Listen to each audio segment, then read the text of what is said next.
नमस्कार। एक बार फिर से आप सभी का बहुत बहुत स्वागत है परीक्षा वर्ल्ड के इस यूट्यूब चैनल में। दोस्तों, हम जो आधुनिक भारत के इतिहास की अति संभावित प्रश्नों की सीरीज चला रहे हैं एसएससी जीडी की परीक्षा के लिए और यूपीएसआई और लेखपाल की परीक्षा के लिए, उसका जो भाग 2 है उसको आज हम कंप्लीट करने वाले हैं। तो चलिए वीडियो को शुरू करते हैं, देख लेते हैं कि आज का हमारा जो भाग 2 है इसमें हमने कौन कौन से बेहतरीन आधुनिक भारत के इतिहास के प्रश्नों को सम्मिलित किया हुआ है। दोस्तों, यह जो सीरीज है आपकी एसएससी जीडी की परीक्षा, यूपीएसआई की परीक्षा और लेखपाल की परीक्षा के लिए मोस्ट इंपॉर्टेंट है। तो इस सीरीज को आपको बिल्कुल ध्यान से अटेंड करते हुए चलना है। तो चलिए प्रश्न को शुरू करते हैं। तो पहला प्रश्न आपकी स्क्रीन पर, आपको बताना निम्नलिखित में से किस अधिनियम के द्वारा ईस्ट इंडिया कंपनी का भारत के साथ व्यापारिक एकाधिकार समाप्त कर दिया गया था, आपको बताना है।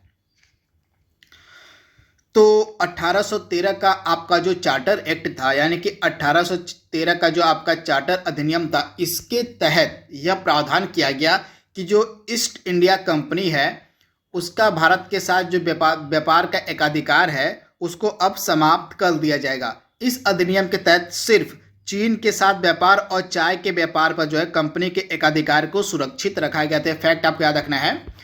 और इस अधिनियम के तहत सिर्फ चीन के साथ व्यापार का एकाधिकार, चीन के साथ व्यापार का अधिकार और चाय पर जो ईस्ट इंडिया कंपनी का एकाधिकार था उसको सुरक्षित रखा गया था। बाकी सभी व्यापार के जो एकाधिकार थे ईस्ट इंडिया कंपनी के, उनको समाप्त कर दिया गया था 1813 के चार्टर अधिनियम के तहत। फिर इसके बाद आपका जो अगला चार्टर अधिनियम आता है 1833 का। इस 1833 के चार्टर अधिनियम के तहत पूरी तरह से जो कंपनी का व्यापारिक एकाधिकार था उसको समाप्त कर दिया गया था। तो ये फैक्ट आपको याद रखना है। 1813 में मैंने आपको बताया, 1813 में चीन के साथ जो व्यापारिक एकाधिकार था और चाय का जो ईस्ट इंडिया कंपनी का व्यापारिक अधिकार था उसको सुरक्षित रख दिया गया था, परंतु बाकी अन्य जो व्यापारिक एकाधिकार थे ईस्ट इंडिया कंपनी के उनको समाप्त कर दिया गया था 1813 के चार्टर अधिनियम के तहत। फिर इसके बाद आपका जो अगला अधिनियम आता है 1833 का चार्टर अधिनियम, उसके अंतर्गत सभी व्यापारिक एकाधिकार, जैसे चीन के साथ व्यापारिक एकाधिकार, चाय पर जो ईस्ट इंडिया कंपनी का व्यापारिक एकाधिकार था उसको भी पूरी तरह से समाप्त कर दिया गया था 1833 के चार्टर अधिनियम के तहत। तो ये फैक्ट आपको याद रखना है, भूलना नहीं है। इसके बाद अगला प्रश्न यहाँ पे हमारा क्या कह रहा है देख लीजिए। और भारतीय शिक्षा का मैग्ना कार्टा किसे कहा जाता है, सुपर इंपॉर्टेंट प्रश्न। तो भारतीय शिक्षा का जो मैग्ना कार्टा हम कहते हैं 1854 के चार्ल्स वुड डिस्पैच को, यानी कि ऑप्शन आपका सी बिल्कुल सही है। 1854 में बना था चार्ल्स वुड डिस्पैच, इसी को भारतीय शिक्षा का मैग्ना कार्टा कहा जाता है। तो आप इसे याद रखिएगा। यह जो आपका चार्ल्स वुड डिस्पैच है इसने भारत में प्राथमिक, माध्यमिक और उच्च विद्यालय शिक्षा को प्रोत्साहन देने की बात कही थी। तो इसके बारे में आपको याद रखना है, भूलना नहीं है। चार्ल्स वुड डिस्पैच 1854 को भारतीय शिक्षा का मैग्ना कार्टा कहा जाता है। अगला प्रश्न यहाँ पे हमारा है दिल्ली दरबार, वर्नाकुलर प्रेस अधिनियम, भारतीय शस्त्र अधिनियम जैसी घटनाओं का संबंध किस वायसराय से है, आपको बताना है। तो ये तीनों जो आपकी इंपॉर्टेंट घटनाएं हैं जो दिल्ली दरबार है, पहला जो आपका दिल्ली दरबार था यह आयोजित किया गया था 1877 में। तो इसे आप ध्यान दीजिएगा, 1 जनवरी 1877 को पहला दिल्ली दरबार का आयोजन किया गया था। इसके बाद वर्नाकुलर प्रेस अधिनियम आपका आया था कब, 1878 में। इसके बाद आपका जो भारतीय शस्त्र अधिनियम था इसको भी जो है आपका लाया गया था 1878 में। तो ये सभी इंपॉर्टेंट जो घटनाएं थी यह लॉर्ड लीटन के कार्यकाल में घटित हुई। तो आप इसे याद रखिएगा, पहला दिल्ली दरबार 1877 में, वर्नाकुलर प्रेस एक्ट को लागू किया था लॉर्ड लीटन ने 1878 में। तो ये सभी इंपॉर्टेंट घटनाएं हुई थी आपकी लॉर्ड लीटन के कार्यकाल में। तो ये फैक्ट आपको याद रखना है, भूलना नहीं है। इसके अलावा आपका जो लॉर्ड लीटन था इसने सिविल सेवा में प्रवेश की जो आयु थी, प्रवेश की जो एज थी 21 वर्ष से घटाकर 19 वर्ष कर दी थी। तो ये फैक्ट भी आपको याद रखना है। अगला प्रश्न यहाँ पे हमारा है और किस वायसराय को भारत में स्थानीय स्वशासन की स्थापना का श्रेय दिया जाता है। तो यह वायसराय काफी उदार किस्म का वायसराय था। इस वायसराय का नाम था लॉर्ड रिपन, यानी कि ऑप्शन जो आपका बी है बिल्कुल सही हो जाएगा। लॉर्ड रिपन को भारत में स्थानीय स्वशासन की स्थापना का श्रेय दिया जाता है। तो आप इसे याद रखिएगा। इसके अलावा लॉर्ड लीटन के द्वारा जितने भी इम्पोर्टेंट स्टेप उठाए गए थे जो भारत के खिलाफ थे, उनको जो है इसने बदल दिया था। जैसे जो लॉर्ड लीटन था उसने वर्नाकुलर प्रेस एक्ट को लागू किया था, लेकिन बाद में जब वायसराय बनता है लॉर्ड रिपन, इसने वर्नाकुलर प्रेस एक्ट को रद्द कर दिया था। इसके अलावा जो सिविल सेवा की आयु 19 वर्ष से मतलब 21 वर्ष से घटाकर 19 वर्ष कर दी गई थी लीटन के द्वारा, उसको दोबारा से 19 वर्ष से बढ़ाकर 21 वर्ष कर दिया था आपके लॉर्ड रिपन ने। तो इसे भी आप याद रखिएगा, भूलिएगा मत। तथा रिपन के कार्यकाल में ही जो प्रथम कारखाना अधिनियम था 1881 का, वह लाया गया था। फैक्ट भी आपको याद रखना है। इसके अलावा आप ध्यान दीजिएगा, जो लॉर्ड रिपन था इसी के कार्यकाल में भारत में प्रथम नियमित जनगणना की शुरुआत होती है 1881 में। तो ये सारे फैक्ट आपको याद रखने हैं, लॉर्ड रिपन के कार्यकाल में हुए थे। मैं आपको एक बार फिर से रिपीट कर देता हूं, जो सिविल सेवा की आयु थी उसने 19 वर्ष से बढ़ाकर 21 वर्ष दोबारा कर दी थी लॉर्ड रिपन ने। वर्नाकुलर प्रेस एक्ट को इसने रद्द कर दिया था लॉर्ड रिपन ने। तथा इसके कार्यकाल में प्रथम कारखाना अधिनियम आया था 1881 में। तथा इसी के कार्यकाल में, लॉर्ड रिपन के ही कार्यकाल में 1881 से भारत में प्रथम नियमित जनगणना की शुरुआत हुई थी। तो आप इसे याद रखिएगा। तथा 1883 का जो इल्बर्ट विधेयक था, इल्बर्ट बिल था, वह लाया गया था लॉर्ड रिपन के कार्यकाल में ही। तो ये सारे घटनाएं इंपॉर्टेंट हुई थी लॉर्ड रिपन के कार्यकाल में, आपको याद रखनी है। अगला प्रश्न यहाँ पे हमारा है, बंगाल में हुए पागलपंथी विद्रोह को किसने नेतृत्व किया था, आपको बताना है।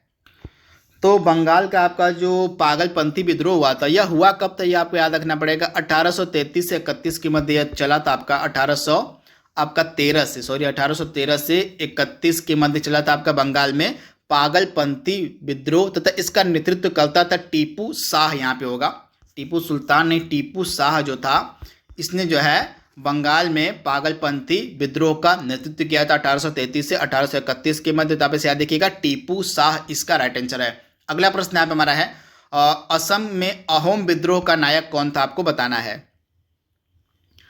तो असम का जो अहोम विद्रोह था इसका नायक कौन था, काफी इंपॉर्टेंट प्रश्न है। तो असम के अहोम विद्रोह का नायक था गोमधर कुंवर, यानी कि ऑप्शन आपका जो बी है बिल्कुल सही हो जाएगा। जो असम का अहोम विद्रोह था यह हुआ कब था, तो आप ध्यान दीजिएगा 1828 से 1833 के मध्य यह चला था। तथा इसका नेतृत्व किया था गोमधर कुंवर ने, यानी कि ऑप्शन बी आपका बिल्कुल सही है। अगला प्रश्न यहाँ पे हमारा है, बंकिम चंद्र चटर्जी के उपन्यास आनंद मठ का संबंध किस विद्रोह से है, आपको बताना है।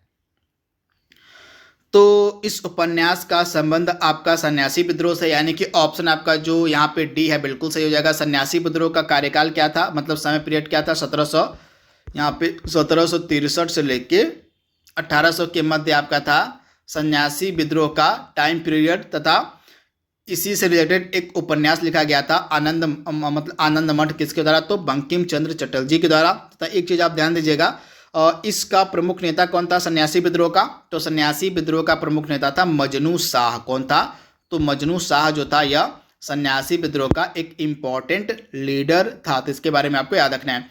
और वहाबी आंदोलन के प्रवर्तक आपसे पूछे जा रहे हैं, तो वहाबी आंदोलन का प्रवर्तक कौन था, तो आप ध्यान दीजिएगा, जो वहाबी आंदोलन था इसका प्रवर्तक कौन था, तो राइट आंसर आपका हो जाएगा सैयद अहमद बरेलवी। राइट आंसर आपका क्या हो जाएगा, ऑप्शन डी, सैयद अहमद बरेलवी जो थे ये प्रवर्तक थे वहाबी आंदोलन के। तो आप इसे याद रखिएगा। तथा इसका केंद्र क्या था वहाबी आंदोलन का, पटना था। कहाँ थे, पटना में यह आंदोलन हुआ था। किसके नेतृत्व में, तो सैयद अहमद बरेलवी के नेतृत्व में 1830 से 1860 के मध्य यह जो है घटनाक्रम चला था। तो इसके बारे में आपको याद रखना है। अगला प्रश्न यहाँ पे हमारा है, 1857 के विद्रोह के समय भारत का गवर्नर जनरल आपसे पूछा जा रहा है।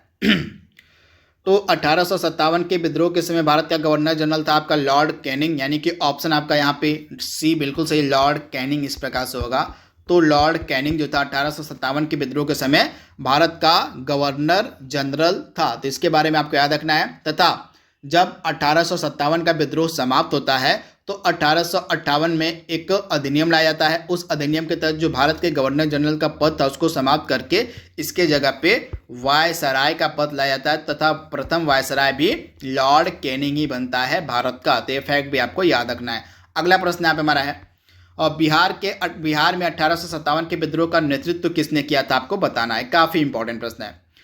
तो बिहार में 1857 के विद्रोह का नेतृत्व किसने किया था, तो कुंवर सिंह ने किया था। ऑप्शन आपका सी बिल्कुल सही है, कुंवर सिंह ने 1857 में जो बिहार में नेतृत्व हुआ, बिहार की क्रांति का नेतृत्व किया गया था, वो किया गया था कुंवर सिंह के द्वारा। इसके बारे में आपको याद रखना है। इसके अलावा कुछ अन्य लीडर भी हैं जिन्होंने नेतृत्व किया, तो उनके बारे में आपको बता देता हूँ। सबसे पहले बात करेंगे कानपुर की। तो कानपुर से 1857 की क्रांति का नेतृत्व किसने किया था, तो नाना साहेब और टाटा टोपे ने। इसके अलावा झांसी से किया था रानी लक्ष्मीबाई ने। इलाहाबाद से किया था लियाकत अली ने।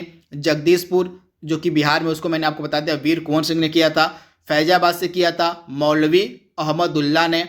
बरेली से किया था खान बहादुर खान ने। इसके अलावा लखनऊ से किया था बेगम हजरत महल ने। और लास्ट में दिल्ली से नेतृत्व किया था 1857 की क्रांति का बहादुर शाह जफर एवं बख्त खान ने। तो ये सारे फैक्ट आपको याद रखने हैं। अगला प्रश्न यहाँ पे हमारा है, लखनऊ में 1857 के विद्रोह का नेतृत्व किसने किया था, तो मैंने आपको अभी भी बताया है बेगम हजरत महल, यानी कि ऑप्शन जो आपका सी है बिल्कुल सही है। तथा एक चीज और पूछी जाती है कि लखनऊ में जो 1857 का विद्रोह हुआ था उसको कुचलने के लिए किस ब्रिटिश अधिकारी को वहां पर भेजा गया था।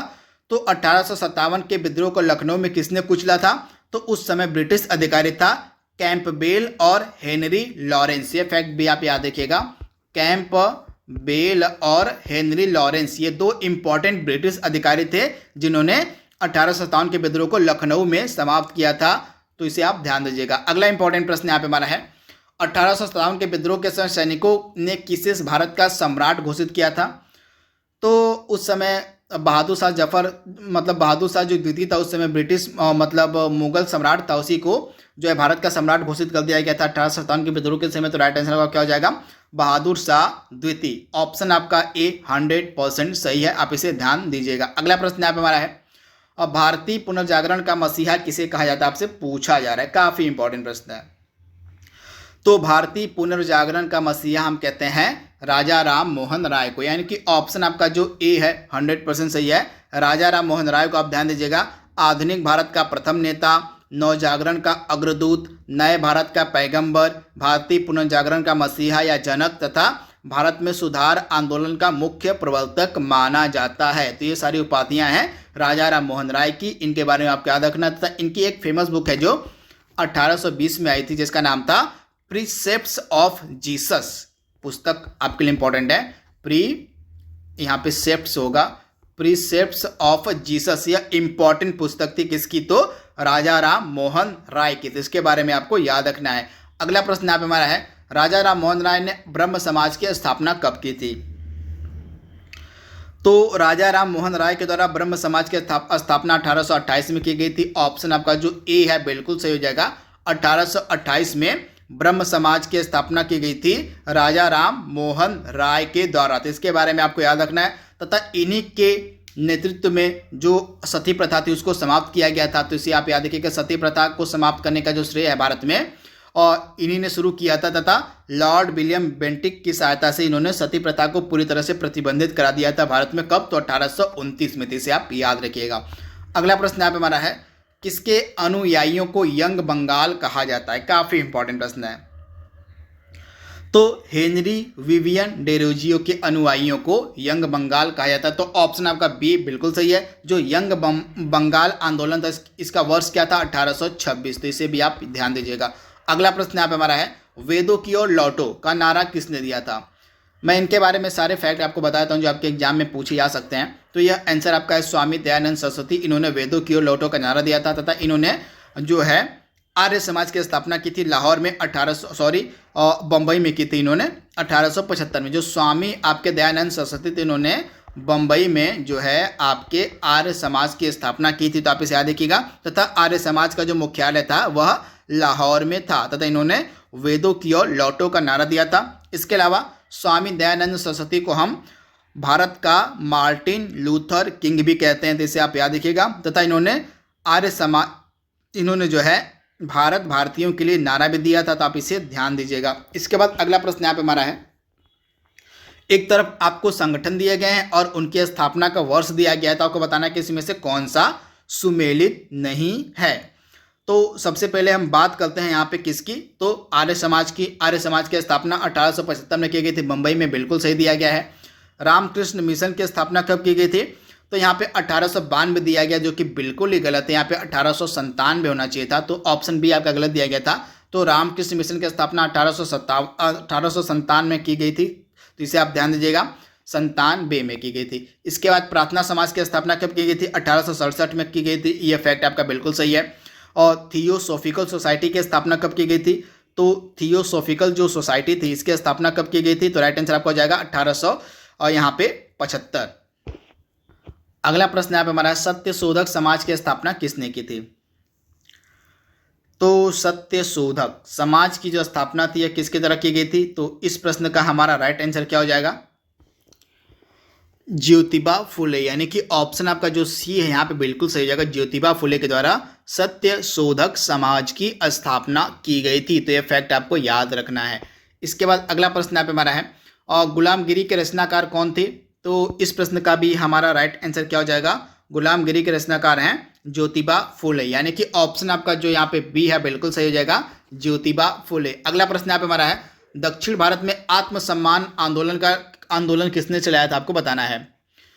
तो दक्षिण भारत में जो आत्मसम्मान आंदोलन था यह 1925 में चलाया गया था, किसके द्वारा, तो आपका राइट आंसर हो जाएगा किसका, तो यहाँ पे ई.वी. रामास्वामी नायकर के द्वारा, यानी कि ऑप्शन आपका यहाँ पे बी 100% सही है। ई.वी. रामास्वामी नायकर ने 1925 में और दक्षिण भारत में आत्मसम्मान आंदोलन चलाया था, तो ऑप्शन बी आपका 100% सही है। तो दोस्तों यह हमारा लास्ट प्रश्न था, इसका अगला वीडियो जल्दी हम अपलोड करेंगे। तो आज के लिए बस इतना ही। Thank you, thanks for watching, thank you.